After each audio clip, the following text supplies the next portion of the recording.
be retained, the rest of the material would be removed, that would be generated as a waste.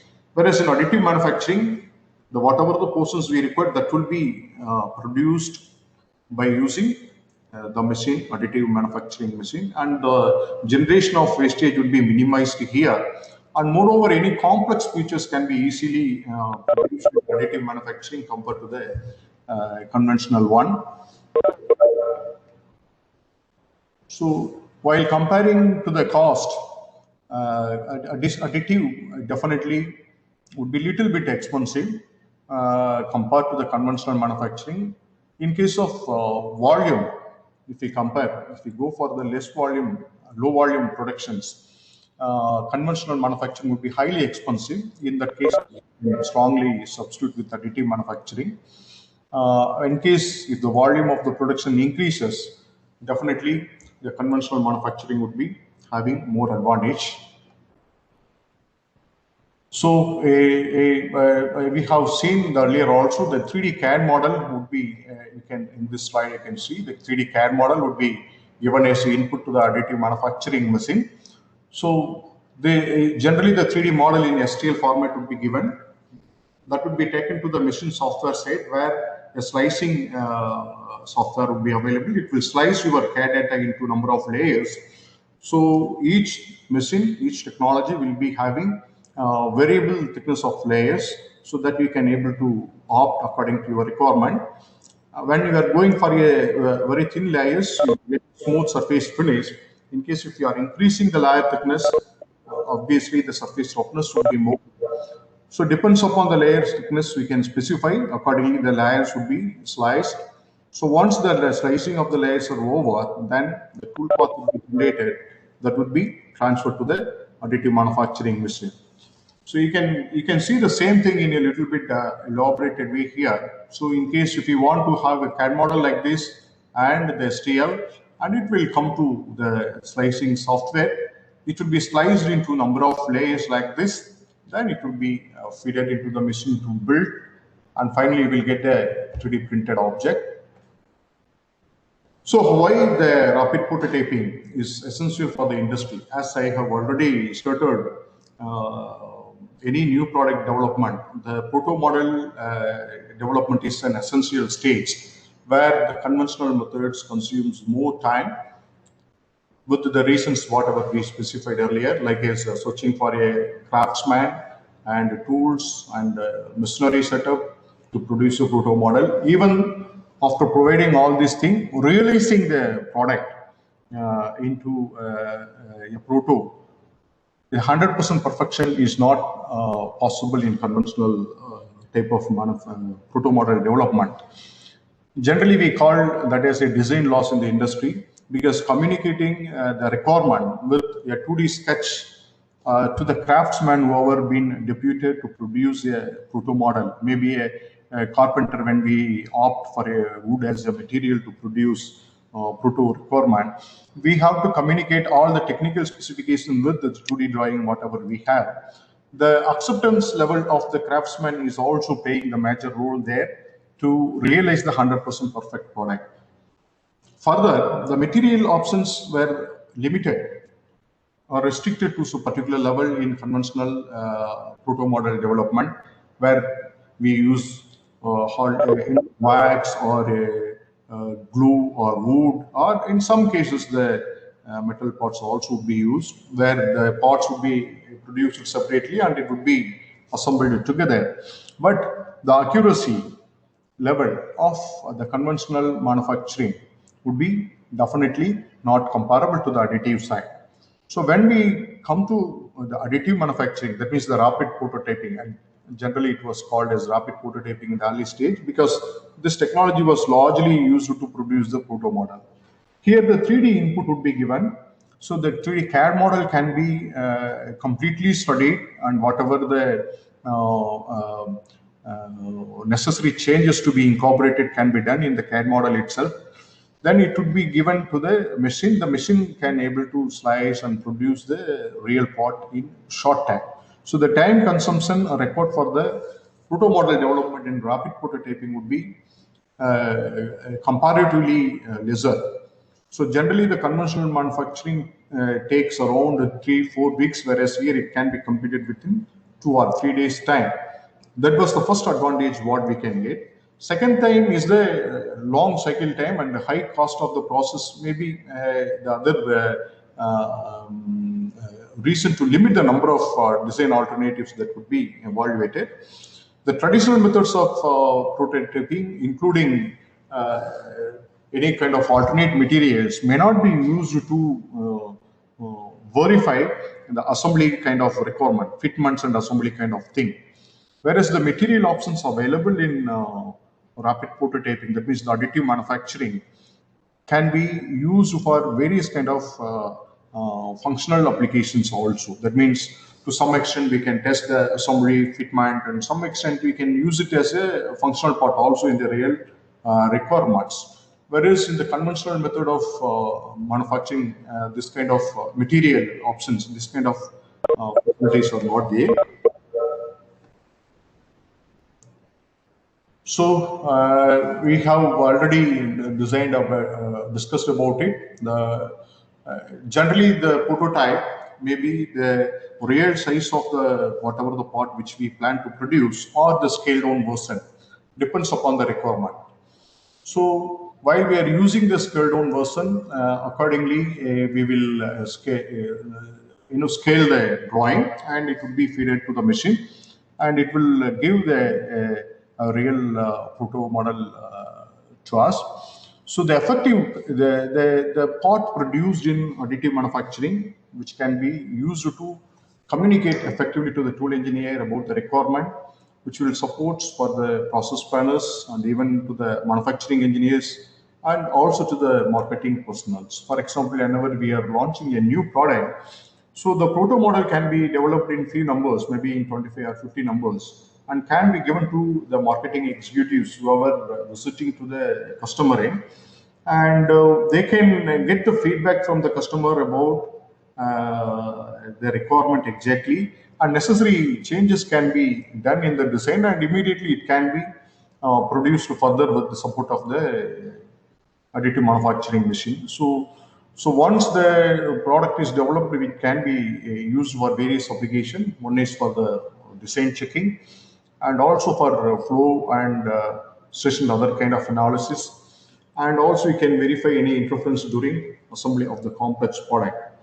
So when we talk about the marketing, how it supports for the marketing personnel, any new product, as we have discussed, I think we might have seen in the previous slide, the concurrent manufacturing, where while doing the designing itself, the feedback would be taken from different kind of clients, and as well as from the service side, because the service person can give a lot of input about the product, whatever existing with our company. So taking all this input, the new design would be done, and then the proto model can be generated, and that would be given to our marketing team to evaluate the market potential of the product. So, so where and all it can be used, you can see here, the additive or the rapid prototyping can reduce the product development time from months to days, and engineers can test ideas easily and see if it works or not. In case if it is not working, the necessary changes in the designing can be incorporated shortly, and the next proto can be easily generated within short period. No need of waiting, like as searching for a different kind of material, machine and tools and craftsmen. Kind of challenges in conventional can be completely eliminated. So any new ideas can be easily tested within short period. And whenever it comes for the medical application, doctors can use it for the surgical requirement. That's the reason. Any complicated surgery comes, that we will see in the afternoon presentation. Any complicated cases, the doctor can give the CT data, which can be used to produce the proto model. So give opportunity for doctor to conduct the surgery on the proto model to get more confidence for his surgery. So these kind of things can be possible within short period. And The other thing is the which can be used as a teaching aid for the students, and also can be used for the problem solving, and this can be effectively used for the digital manufacturing and process also. So when this application can be largely used in architecture also, to present to the client, and even in the industry, if any R&D person who are in the development of new product, instead of showing his product in a design level, he can produce the proto and can be presented to the superiors to get approval. So there, this kind of technology will be largely used. And then die and mold manufacturers also largely using this uh, to study about the complexity of the design before going for the expensive tooling process. And we can see the five key benefits where the rapid prototyping the industry can enjoy is the realization of the design concepts. Shortly, we can able to check our design, and that point will give a lot of opportunity to learn. The first thing is verifying the design, whether it would be matching with the actual design what we have produced. Second thing is whether this design is having any challenges while we are going for the regular manufacturing. And third thing is we can use it for the functional requirement to some extent, specifically assembly and fitment, and in some cases even the other kind of functional requirements, thermal requirements, because most of the additive manufacturing machines are having ranges of materials which can be used for high thermal requirements and high stress kind of applications, so that the parts whatever we produced here can be used for different kind of application methods, and that can be easily understand, and necessary changes in the design can be easily incorporated instantly, and the next proto can be immediately taken, and it will support to validate the design easily. Whenever the metal part comes, even the industry is having the practice to produce the proto model by using metal additive manufacturing or the plastic additive itself. They can able to produce the patents, and that patents can be used replace directly the wax patents in lost wax casting. For example, any client would like to validate the component of any metal parts. They used to give, for example, in our center, they used to give, initially they order for ton numbers. Initially, they will take two outputs, and they will take it for the casting, investment casting, and they will test it at their end. And in case if they find any changes are required on that, accordingly the changes can be incorporated to the design. The next two sets of part can be easily produced here. So these all things can be completed within short period of a week time, 1 week time. So this kind of approaches can easily support the industry to validate the design whenever they are going for the complex metal parts, where the design only is not the complexity, even the material complexity also would be there. So definitely the metal additive manufacturing is having a material restrictions.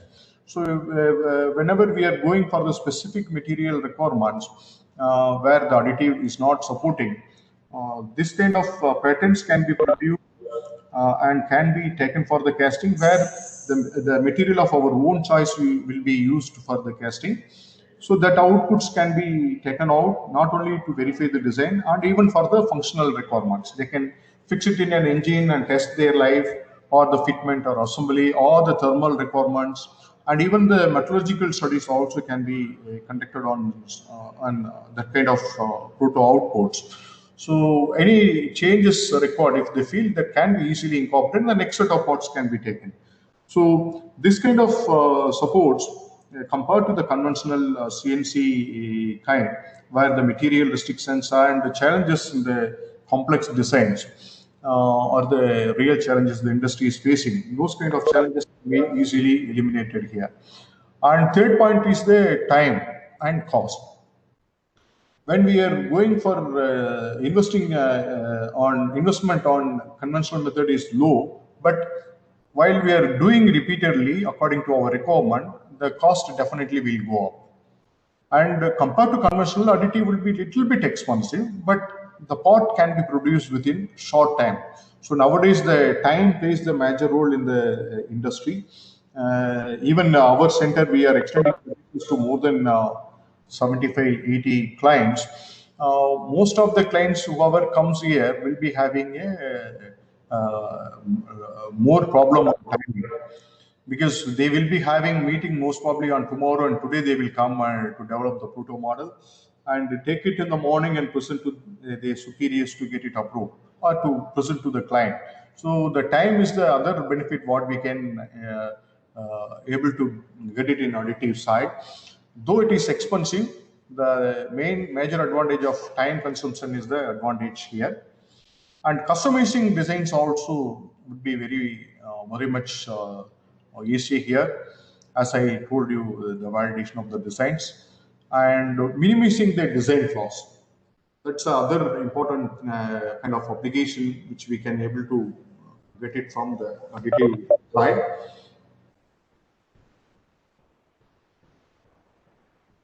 So generally, how the product development time can be reduced, you can see here with the conventional side, and comparing with only RP, we can reduce nearly 30 to 35% of the time consumption in your new product development.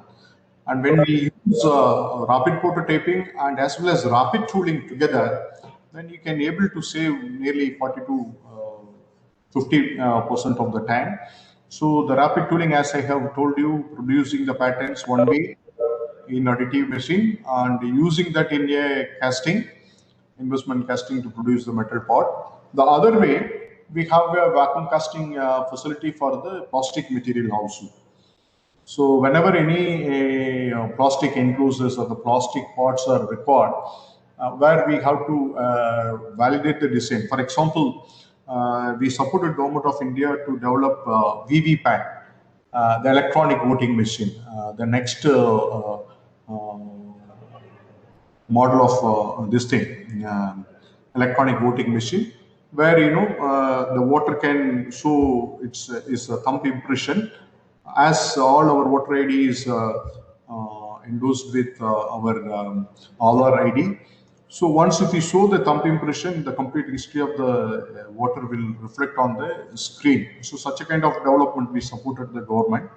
So all the electronics of this setup was developed at Electronic Corporation of India, and all the mechanical redundancies, the enclosure, plastic parts, and all been designed, and the proto model was produced here.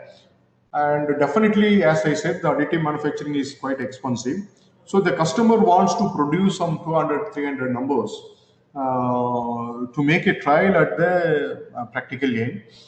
So there we produce the master or the patent by using additive manufacturing machine, and using that as the patent, we used to go for the soft mold. Generally, silicon rubber mold would be generated. And that facility also available here. So each mold is capable of producing 20 to 25 outputs of plastic parts, and where the cost of the output, per part output, will be drastically reduced to 30 to 35% compared to additive manufacturing. So this kind of rapid tooling will support to generate reasonable quantities to make the trials at customer end. So while comparing, combining rapid prototyping and rapid tooling together, the time saving would be nearly 50% in the product development. The automobile industry is the major benefiter because of this technology. Even the model cost we produced by using competitive materials in additive. In FDM, generally they largely used to produce the model car. That means the body parts also been produced by using additive. It is mandatory for the automobile producers to produce the model car. So in the initial stages itself, before finalizing the either body design or the component design, and they don't go for the tooling.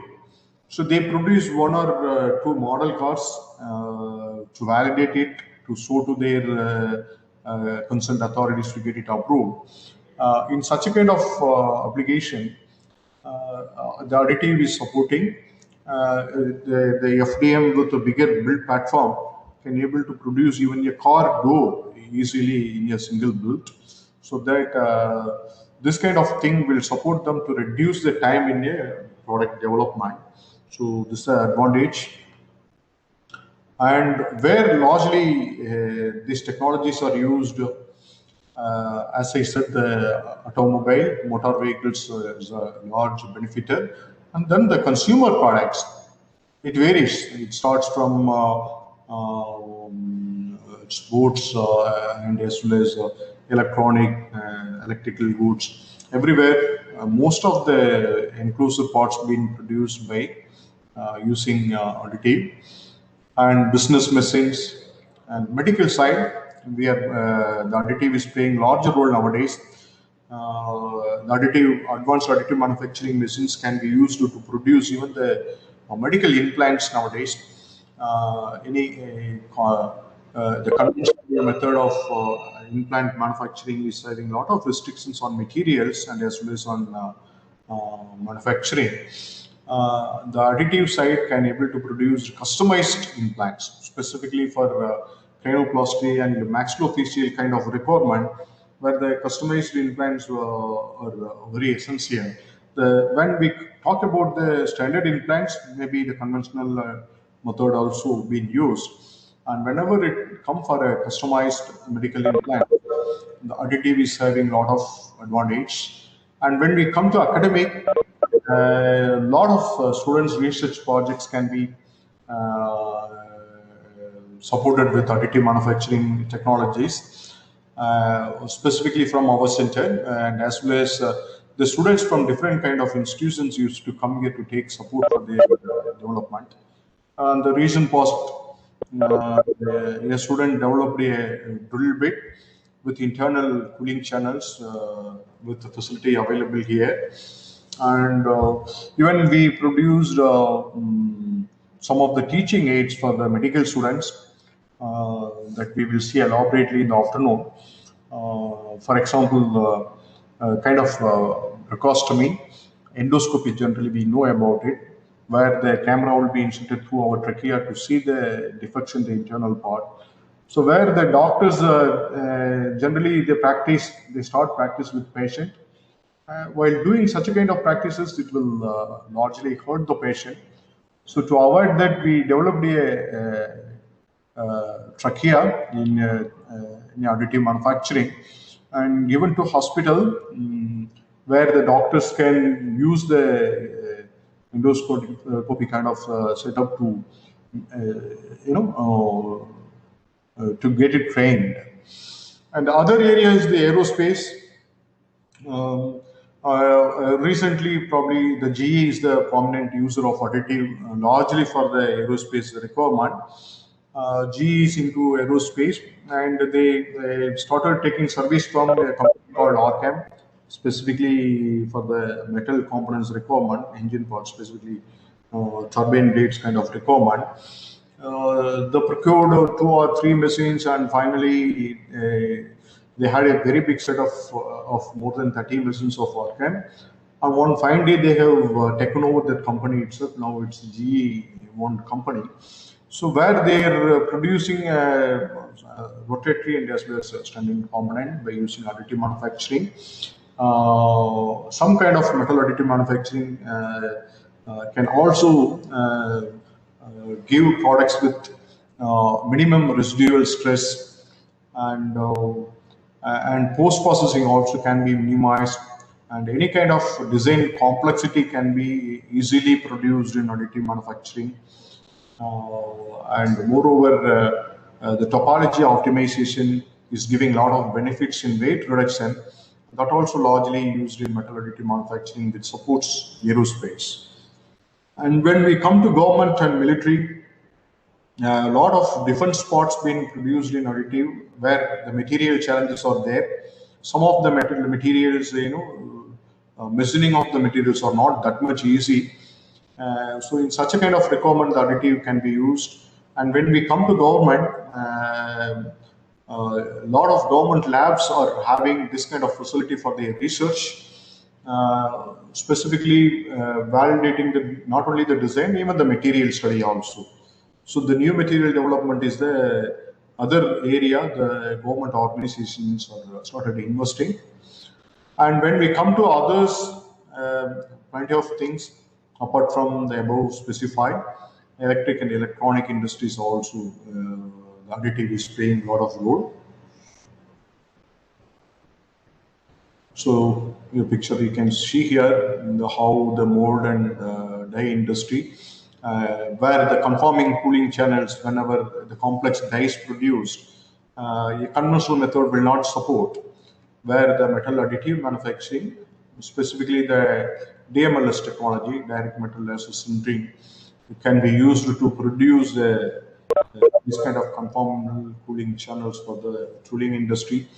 And jewelry industry is the other industry which gets more benefit of it, because generally it is basically a craftsman based work, where the artisan takes a long time to produce a highly complex designs, where now once after the pencil sketch produced and the 3D CAD model can be generated within short period of 3 to 4 hours time, and the castable 3D printed parts can be generated within short period of maybe with 2 hours. So within a day, you will get the wax part in your hand. The next day it would be taken for the investment casting, and end of the day it will come for the setting of diamonds. And the third day you can able to deliver the product to the customer. So when compared to the conventional method of jewelry manufacturing, where it consumes 10 to 15 days, those kind of products can be easily produced within 2 to 3 days. The other is the textile industry located in Coimbatore. Specifically the machinery manufacturer for textile requirement, using this facility largely for their product developments.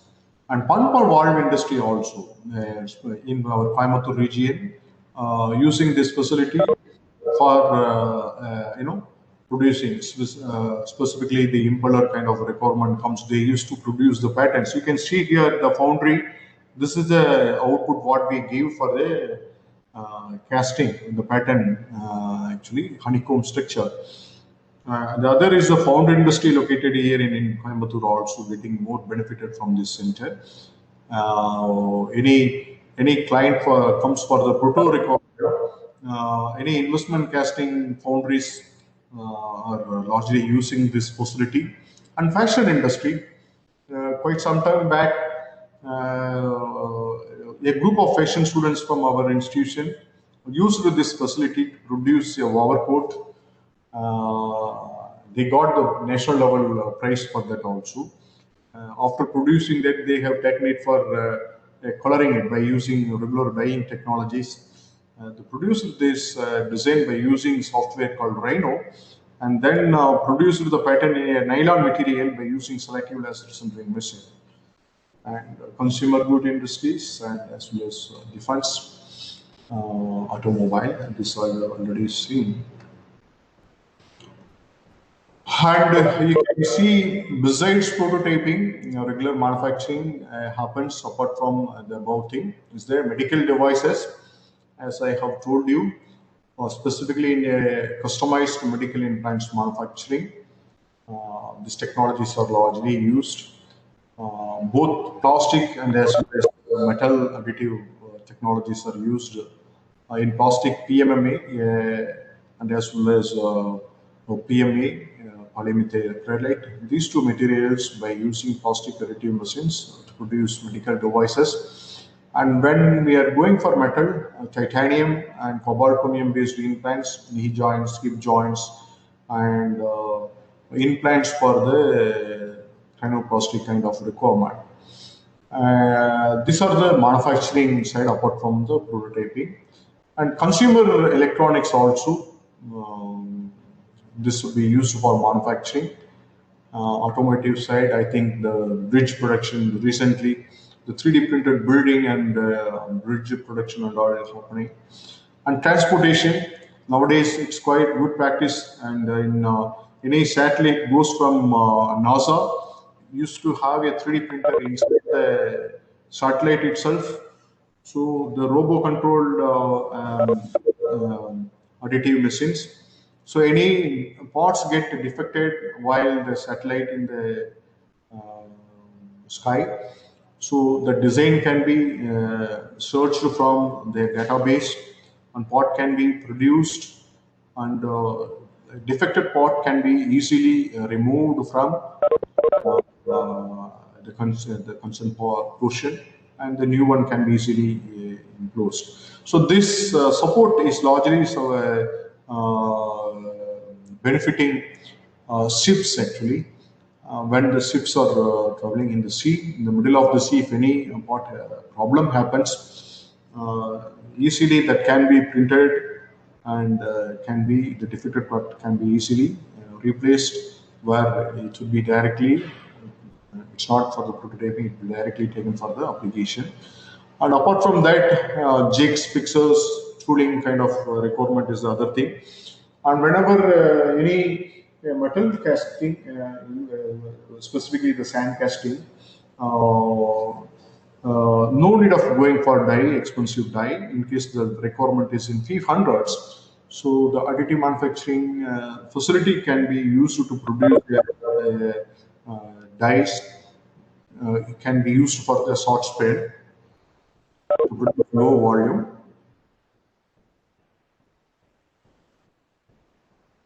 So the other, you can see the main advantage, the freedom of design. Any complex design can be produced once upon time. While we are producing the design, whether the design is can be produced easily or not with available technology, manufacturing facilities available in our industry.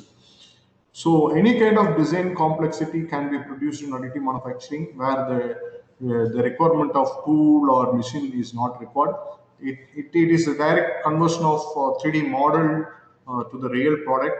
So the freedom of design is the first advantage in additive side.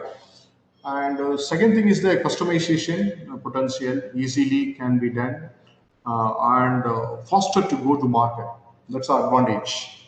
The advantage, as I specified on the automobile side, if you see the new product launch in automobile sector some 30, 40 years before, and that happens once in a week.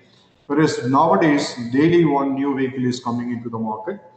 This all because of the development of CAD and as well as additive together, giving more benefit for the new product, so that plenty of products can be launched into the market easily. That's the advantage. Of course, there are some problem in the additive side, probably in the material side.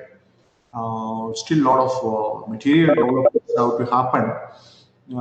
Limited materials are available, and new materials are coming day by day. When we talk about plastic kind of additive manufacturing, in the early stage, it was started with only two, three materials. Whereas now, even require for high thermal requirement, high stress requirement, or high strength requirement, or the high flexibility requirement. So individual materials being generated now to meet different kind of customer requirement, and even the technologies also. So now we can see the history of additive. The first technology was developed in 1984 by Charles School. The technology called stereolithography, and the first SLA machine was launched for the commercial application in 1992. And this polyjet technology was introduced in 1999. I think in the next slide we'll give still more.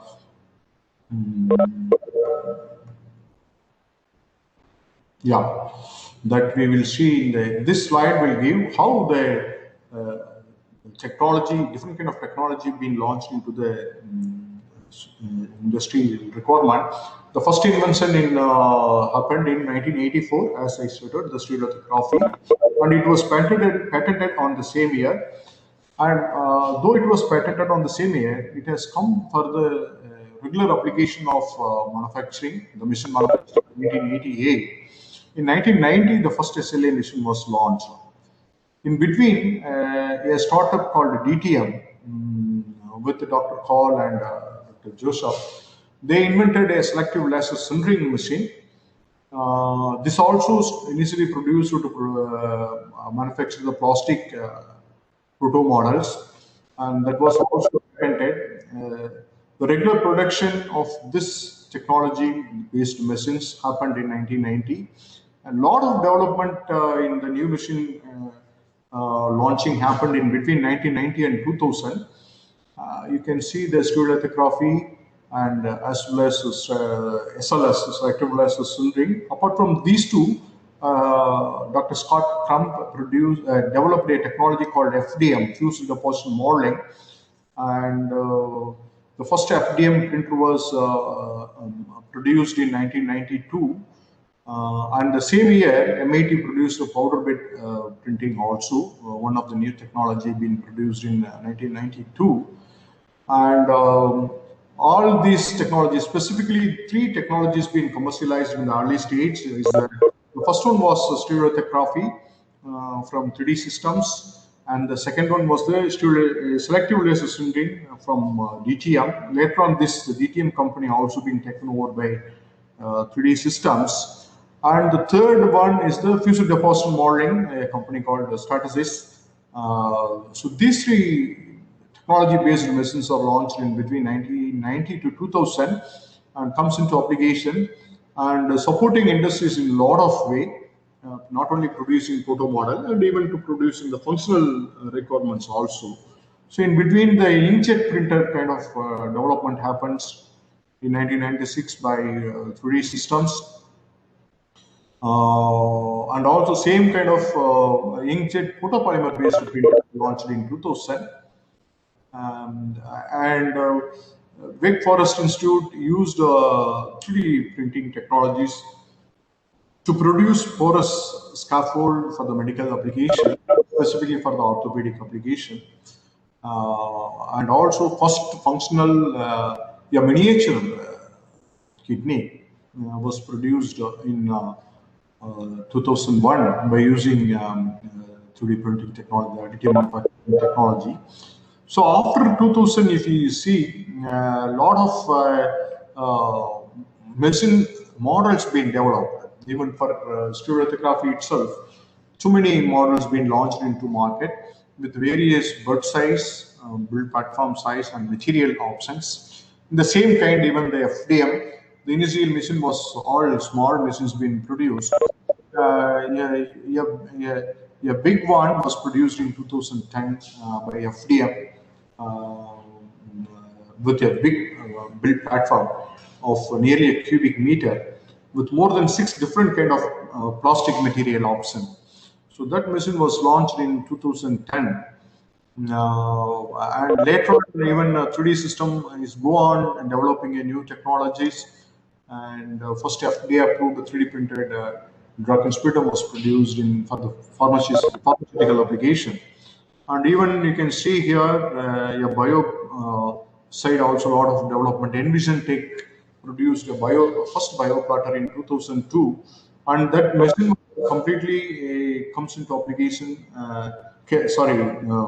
Went into application in 2014 and 16. And even the Novogen was produced a bioprinter. This all supporting tissue engineering kind of requirement.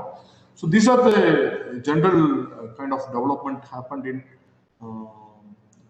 development of various kind of technologies and machines in additive side. So now we can, a small classification depends upon the materials you can see here.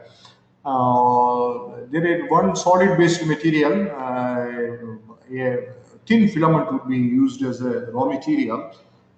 2 kind of technologies we can see. One is the FDM, fused deposit modeling, and other is the LOM. And second thing is the liquid-based raw materials, mainly the resins, photopolymer resins in stereolithography, and also a polyjet. These two are the liquid-based material. And when we come into the powder-based metal, lot of developments. One is the selective laser melting, SLM, and is the EBM, electron beam melting, and binder jetting technology is the other one. These are all the powder-based technologies. And the selective laser sintering, as I noted, DTM was produced. That was also used in polymer and as well as in ceramic side. These are some of the simple classification of various technologies which are based on material. And when we talk about plastic, and we can see here thermoset, elastomer, and thermoplastic, various kind of technologies. You can see whatever the blue color shown. This kind of the main important one is you can see here thermal powder bed fusion, electrolytic sheet lamination, pallet based. These are small technologies being developed at a different part of the world, but not reached to the application, real application. So it's all been developed, but commercialization is not happened effectively.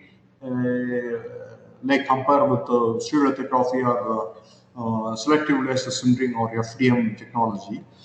And when we talk about the elastomer, the liquid vulcanization or polymer-based one, that technology, generally the polyjet kind of technologies, where we can able to produce highly flexible plastic to the rigid one, and you can produce transparent and color pigmented one, and you can able to print transparent and flexible and pigmented all together in a single build. So that kind of technology is being developed based on the materials, and you can see a thermoset plastics. There are some generally SLA comes in this category, selective add polymerization. So this is general view of material based plastic. This is the development of statistics, how it happened from 1984 to 2014. We have here. They started with a small machine having a small build platform size of 100, around 100, 200 by 200 by 200 in 1989. And later on, they have a series of machines like FDM based one. And in 2010 they have launched a very big build platform size machine, uh, generally called as um, uh, 4900 MC, and in between they have object multimedia printing where we can able to produce color part also. And this multi-material, this one in 2014 they developed the polyjet technology, where they can able to produce a part with the different colors, so flexibility, various shore hardness based one, and you can produce even the transparent. So all in single build can able to produce. This is the development of familiar component statuses. This we have seen. And the metal side, if we come, the invention of these are some plastics. The first direct metal laser sintering DMLS machine was produced by a company called EOS in 1994. Nowadays, also EOS is having more installation in global metal additive side. Even in India, EOS is having more installation. Most of the government labs are having EOS-based machine, where the laser source would be used as the energy source, and it's a powder bed fusion. Generally, we call it as PBF. Generally, we call it like as SLS only. And powerful laser will be used as energy source to melt and merge the particles together. And Optomec was produced a powder laser deposition system. Generally, we call it as DED. So that was in 1998 that development was happened. So before 2000, if you see, there were only two metal based technologies. One is DMLS, another is the DED. Won't be only two companies. And later 2000, and there are a lot of developments happened in metal side. And you can see here they introduced a laser-based powder bed fusion system, and Concept Laser produced a laser fusing machine.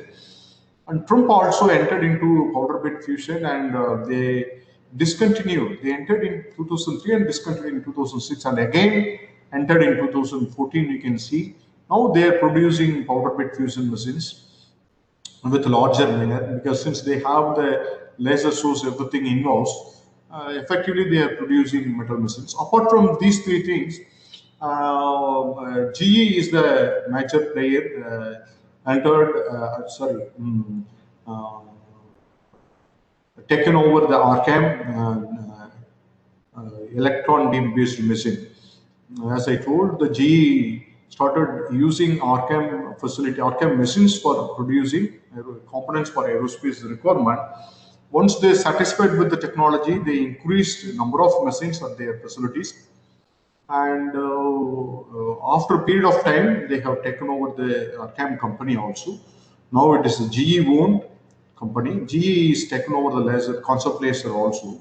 Now GE is having two metal based technology. One is the Concept Laser, the other is the EBM technology.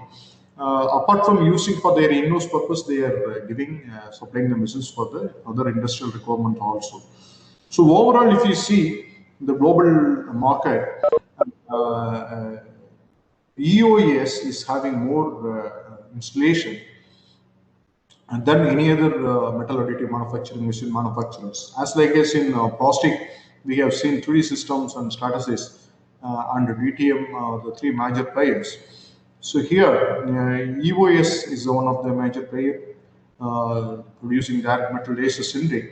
And second thing is the GE Aviation, because GE was using this technology to producing a particular valve, which they patented, both the design as well as the material. Titanium aluminide they used as the material for the application, and they were producing more than lakh component for the aerospace requirement, and now they're selling the machine also. And other companies, the Renisa, they buys the entity technologies, and DMLS based machine they are producing and supplying to various industrial requirement. Um, and if you see here, the material side also, developments are happening. A lot of companies started producing material, and Digital Metal is the other company which was founded. It's a tabletop metal machines. These are, and it's a wire-based electron deposition system was produced in 2014, and HP was very effective in additive. They are also developed machines in 2016 for metal. Still not commercially launched the metal one. The plastic one HP already into market. And desktop metal is the small tabletop machine. Since the metal machines are quite expensive, the tabletop machines are supporting a lot of academic and as well as the research centers. So the desktop metal is having that kind of thing. Overall, if you see in the metal additive side, still a lot of developments are happening. Though three major technologies, one is powder bed based, that means direct metal laser sintering, and other thing is the direct energy deposition (DED), where either the powder or wire would be directly fed from the source. That we will see in detail about these technologies in the afternoon session. And the other one is the EBM, since the electron beam is a high energy source. The parts produced by EBM technologies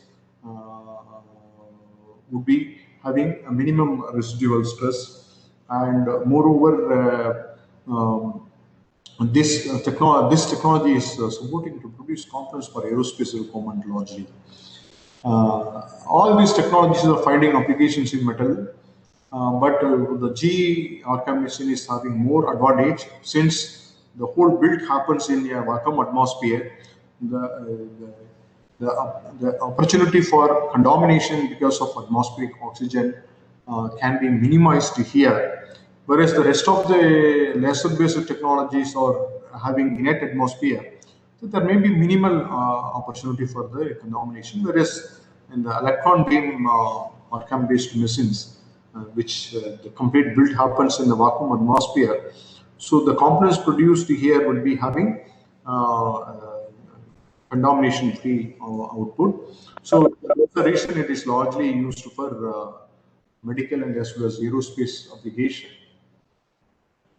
So now you can see here, we can compare the advantage of additive compared with conventional, which additive suits for proto model development, short runs and low volume.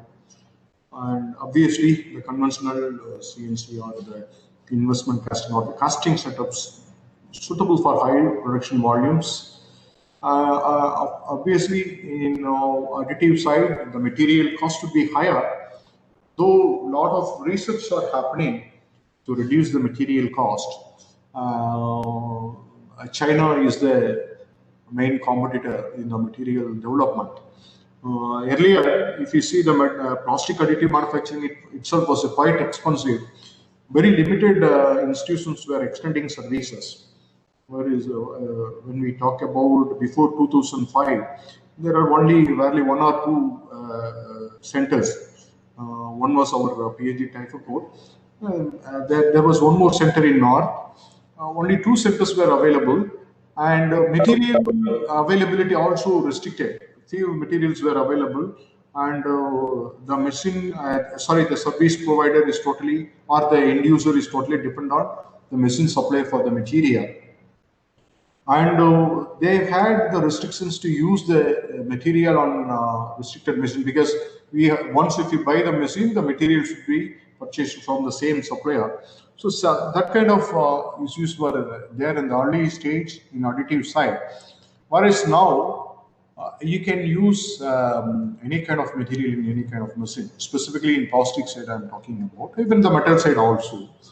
So the number of the range of material is increasing day by day. A lot of research is happening in that side, the new material development.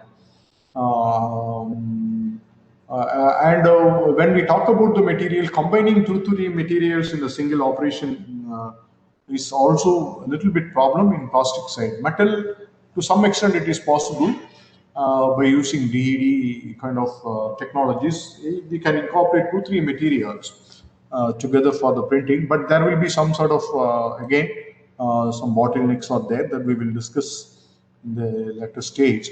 Whereas in conventional side, the material cost is comparatively cheaper.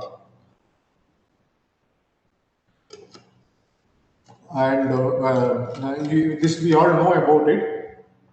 A block would be purchased and unwanted things to be removed when we talk about CNC. And when we go for casting side also, the material restrictions are very limited, and also common material is available in market. And when we come to manufacturing kind of thing, distributed and remote manufacturing is possible. You can link some 3, 4, 5 machines, because one of the biggest additive manufacturing service provider in Europe is having more than 60, 70 SLA machines together, and they control all the machines remotely. No need of going and present there in the machine floor. They will sit in one separate room, and they can operate the room from operate the machines from that room itself. So the remote controlling facility is possible. This supports largely the space station, which I have told you, turbo-controlled one. Whenever any parts get defected, that can be built in additive machine in the satellite and can be easily replaced. So the remote application is largely used in military research and specifically in the ships also. Whereas here, even the CNC, that kind of things are there, but this kind of remote possibilities are not available in conventional methodologies, and difficult or impossible to fabricate the materials because still a lot of restrictions here. Whereas here we have a lot of freedom in conventional side, and this most of the materials are imported and which attract high logistic cost. Whereas in conventional, most of the materials are available in domestic market. In India also, now a lot of new ventures are coming up to produce materials for various kind of additive requirement, both for plastic and as well as in metal side. And here the machine cost is high, so any part manufacturing would be definitely expensive, whereas in conventional side it is cheaper because here the machine as well as material is expensive, so the part produced in additive would be comparatively expensive with the conventional one. And in additive side, some of the unique materials can be tried in the specifically in metal side, and any kind of complex geometries, no limitation. So if you could able to produce the CAD drawing that can be manufacturable, so easily you can feed into the machine and you can able to produce any complex design without much complexity here. And you can see some sort of honeycombing and printed foam core, internal flow cavities. There you can reduce the material consumption. By this way, you can reduce the cost of the part. And even the honeycomb structure production can able to support us to produce patterns for investment casting. So that's other advantage.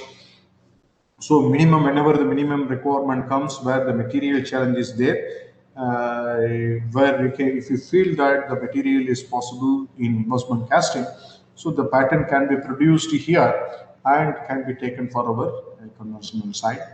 So the consolidation of complex assemblies into single complex part is easily possible. You can reduce the number of parts in additive manufacturing side that we will see in the afternoon. Any complex assemblies which are having more parts, where we have to produce in conventional thing and lot of assemblies, threading, all this thing. Here you can able to produce as a single part. No need of producing too many parts, so that minimizing the parts in assembly is quite possible in additive side compared to conventional one. Here even the rougher surface finishes are acceptable to some extent, but even now the 3D printed, the additive manufactured parts can be taken for post-processing to get the surface finishing of our requirement. That is also possible. So non-critical parts open to new methods in case if you have a various kind of different kind of technologies at a single roof, so you can use different kind of machines for various kind of requirements. For example, we have in plastic we have stereolithography, selective laser sintering, and FDM. And depends upon the requirement. If the parts are not critical, we have options to use any kind of material and technologies here. Whereas that kind of restrictions are listed out there in conventional. So a small before going to that video, so let us come to some small conclusive point now. Overall, if you see, and the additive was launched in the early stage to produce proto requirements of the industry to avoid the time delay happened in conventional manufacturing of proto models. So later on, these technologies been started using for different kind of application. So the name also now, though we calling it as a manufacturing, that means additive manufacturing, still effective manufacturing by using additive is not happening in plastic side. Whereas in metal side, to some extent it is happening. Generally in metal additive manufacturing is effectively used to produce critical valves for aerospace requirement and medical implants. Kind of manufacturing possibilities are happening there. And the other challenges the additive is having is the material. A lot of material used in conventional or the routine industrial requirement, developments happened in additive.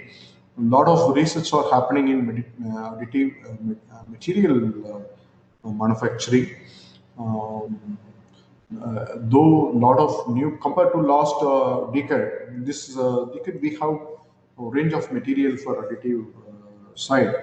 Um, a lot of new technologies being launched in additive side. Uh, for example, that we will see in the afternoon what kind of technologies being introduced to meet for different kind of requirement. Still a lot of developments have to happen in material developments and also in the technology where in the using 3-4 materials together to get the combination of alloys kind of requirement. So that kind of attempts to be made in additive side. Yeah. So now we will see this video will give you how the additive is free to produce any complex thing and also within short period. Uh,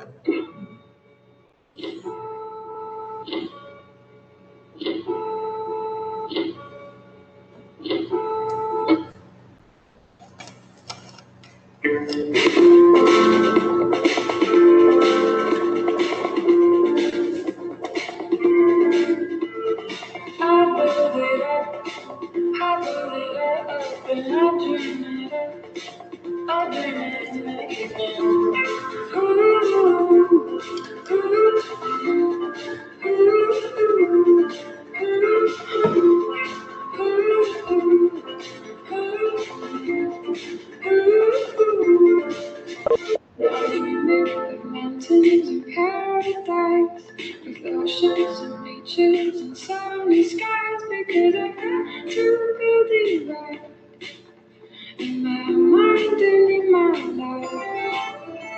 It's easy living inside my head. It's hard to live without pretend, because I make it right in the storm into the night.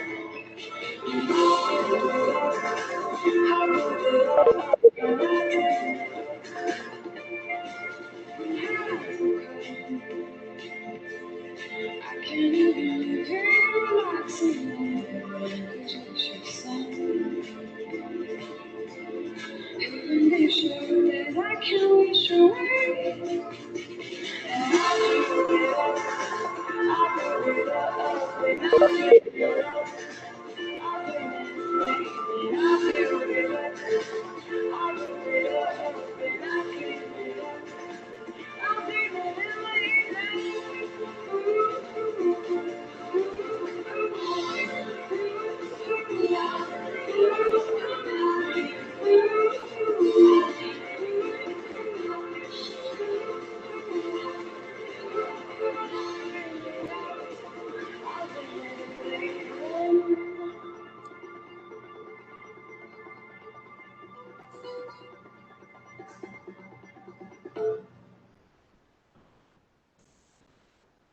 Okay, so I think this video just to show that the application is limitless. We can use it for various kind of application.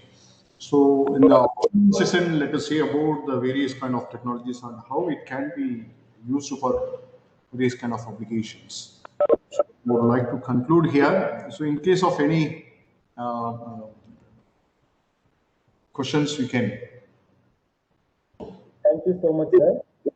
Yeah. Wonderful. Participants having any queries, please unmute your mic and ask. Otherwise, post in text box.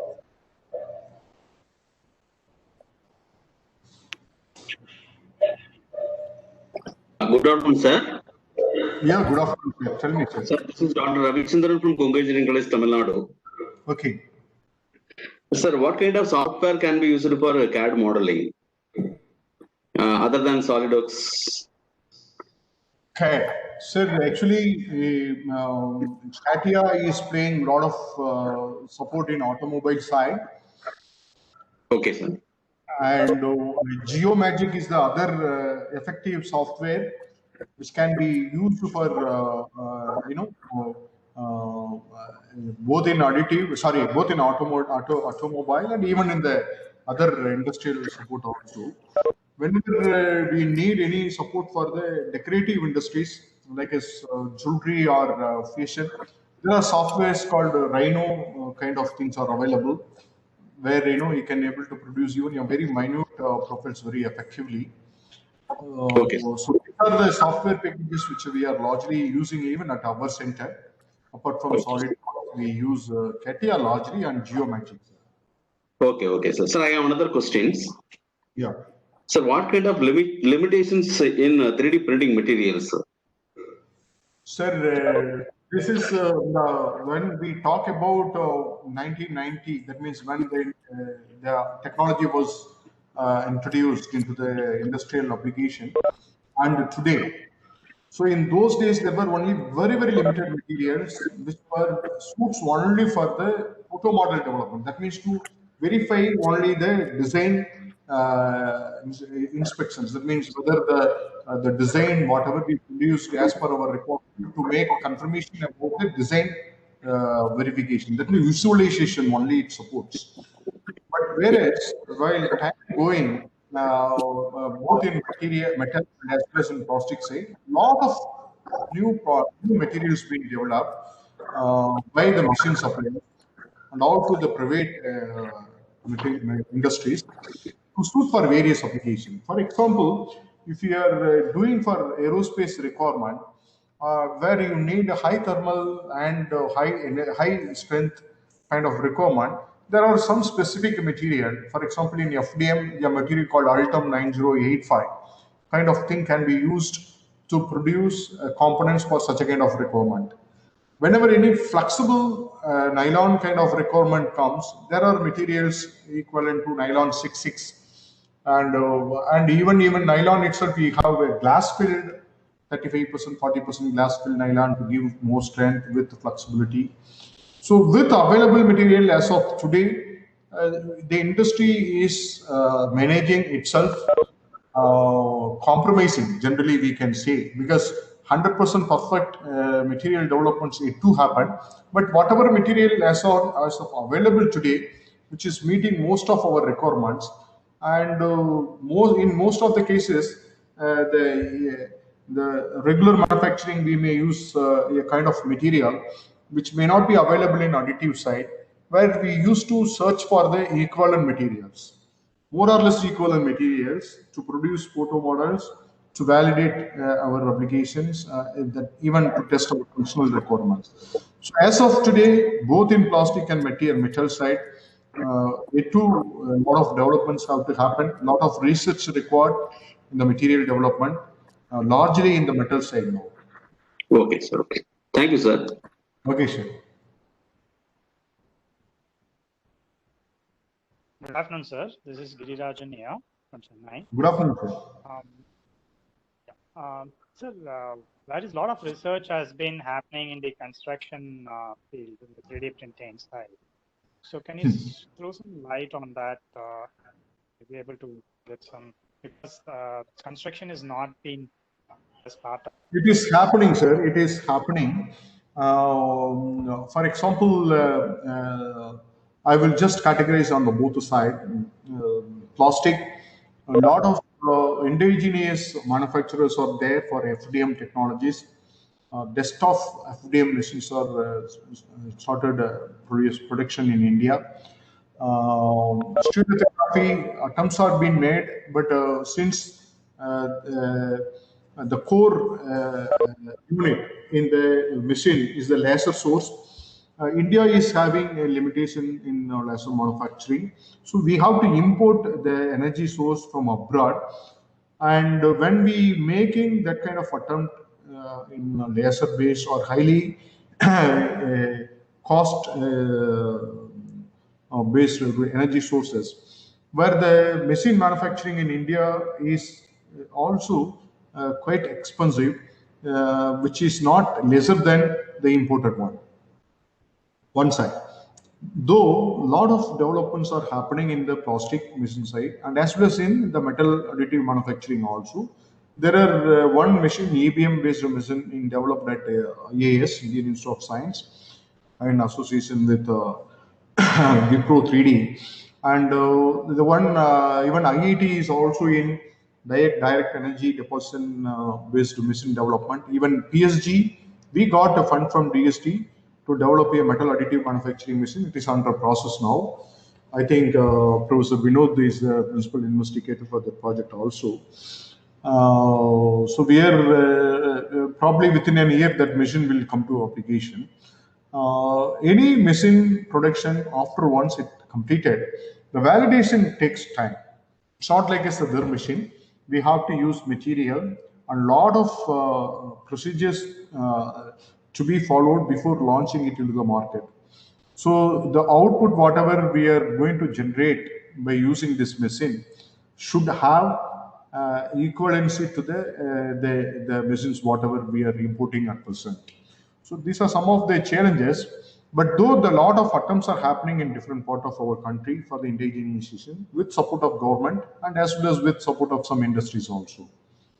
Probably within another 3-4 years, even one Bangalore-based industry has come up with a metal additive manufacturing machine, a laser-based powder bed fusion machine, which is ready to market now. It already displayed in the last year exhibition, but this year probably the commercialization will happen. So the main importance the government is focused on that area. A lot of funding is happening in the development side. We have to have, because these are quite expensive, we have to produce cost-effective machines to suit for indigenous application. That means for our requirement in our country. A lot of developments are happening, sir. Yes, sir. Yeah. Sir, So even both in plastic and metal side, a lot of indigenization attempts have been happening. Probably within maybe another 5 years, India could able to have a reasonable quantity of indigenously manufactured additive machines with indigenous materials, where the cost can be reduced enormously to suit for our industrial requirement. Because since the imported machines are quite expensive, industries are not opting for that. So a lot of service providers are there in our country to give services to the industry. But that scenario is changed now. Almost most of the automotive industries are having their own machines now and using to produce components for the various reasons. One is to maintain the secrecy, confidentiality of their design. If they give it to outside service provider, it may be leaked out. And second thing, time. Whenever it is required, they can use their facility. Whenever they're going for service providers, it may take 1 or 2 days, few days. Whereas if they have at their own place, it can happen within a day or two. So for these reasons, industry started investing on that.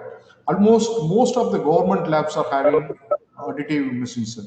If you start from HAL, ISRO, ECL, and Bell, almost all the industries started buying additive machine for their R&D, and R&D means for the part manufacturing, and as well as research for the material development.